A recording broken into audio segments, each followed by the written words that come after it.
नमस्कार, मैं अम्बी वर्मा और आप देख रहे हैं जोगी जगत टीवी। एक नई शुरुआत। तो चलिए रुक करते हैं कुछ खास खबरों की ओर। जहनी आजमाइश 1.0 संस्था राहे हिदायत का साथ, बच्चों की मेहनत, अभिभावकों का सहयोग और शिक्षकों का मार्गदर्शन में future Shine English medium school में ईद मिलादुन्नबी के 1500 साला समारोह पर भव्य प्रतियोगिता का आयोजन। शिक्षा और धार्मिक ज्ञान का अद्भुत संगम Future Shine English medium school Bilaspur ने ईद मिलादुन्नबी के 1500 वर्ष समारोह के अवसर पर बच्चों के लिए एक विशेष और भव्य प्रतियोगिता का आयोजन किया और इस प्रतियोगिता का उद्देश्य बच्चों में इस्लामी ज्ञान को बढ़ावा देना और उनकी शैक्षणिक तथा नैतिक क्षमता को विकसित करना था।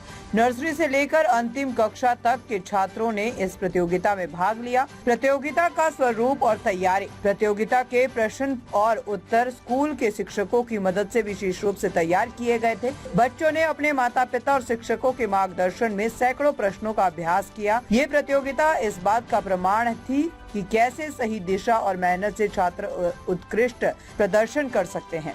जहनी आजमाइश 1.0 कार्यक्रम का विशेष महत्व। स्कूल में 1500 साल की ईद मिलादुन्नबी के मौके पर जहनी आजमाइश के नाम पर एक खास प्रोग्राम आयोजित किया गया। इस प्रोग्राम में नर्सरी से अंतिम कक्षा तक के सभी छात्रों ने शानदार तरीके से हिस्सा लिया। बच्चों ने अपनी बेहतरीन तैयारी के साथ विभिन्न सवालों के जवाब दिए और ज्ञान और समझ का शानदार प्रदर्शन किया। इस मुकद्दस दिन के मौके पर स्कूल का माहौल रूहानियत और शौके इल्म से रोशन हो गया। शिक्षकों और प्रबंधन के बच्चों की मेहनत और सहभागिता पर उनकी हौसला अफजाई की गई। ये प्रोग्राम पूरी तरह से सफल रहा और सभी ने इसकी तारीफ की। राहे हिदायत जो संगठन है, संस्था है जो भी, तो वो किन किन क्षेत्रों में काम करती है और किन विषयों को लेकर काम करती है? शिक्षा स्वास्थ्य तो कॉमन ही है, उसके अलावा कोई बताएं थोड़ा सा उसके लिए। देखिए सर, बहुत सारी चीज़ें हैं जिसमें हम काम कर रहे हैं, लेकिन प्रमुखता से जिस चीज़ों को अपन करते हैं उसको जी थोड़ा सा जी जी बताएं। मैं बता रहा हूँ।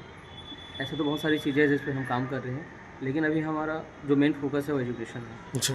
वो इसलिए है कि देखिए, एजुकेशन में बहुत सारे लोग ऑलरेडी काम कर रहे हैं और अच्छी बात है, सबको करना भी चाहिए। लेकिन हमारे जो बच्चे हैं 9th 10th के, जब वो 11th में जाते हैं तो वो जो सब्जेक्ट सेलेक्ट करते हैं जिससे उनको इंजीनियर, डॉक्टर, CA बनना होता है, तो उनका जो सब्जेक्ट सेलेक्ट करने का जो एक मयार जो होता है वो ऐसा बन गया है आज के डेट में कि अगर मेरा फ्रेंड मैथ्स ले रहा है तो मैं भी मैथ्स ले लेता हूँ।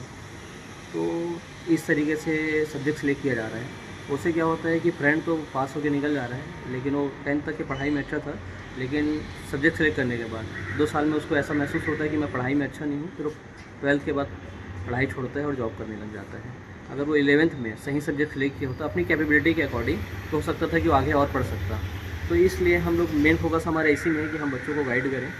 और ये बिल्कुल मैटर नहीं करता कि वो किस रिलीजन से आता है। जो भी बच्चा राहे से कांटेक्ट करे और वो चाहता है कि उनको गाइडलाइन मिले प्रॉपर, कि वो स्टेप बाय स्टेप उसको किस तरीके से आगे बढ़ना है एजुकेशन के फील्ड में, तो हम उनको गाइडलाइन देंगे।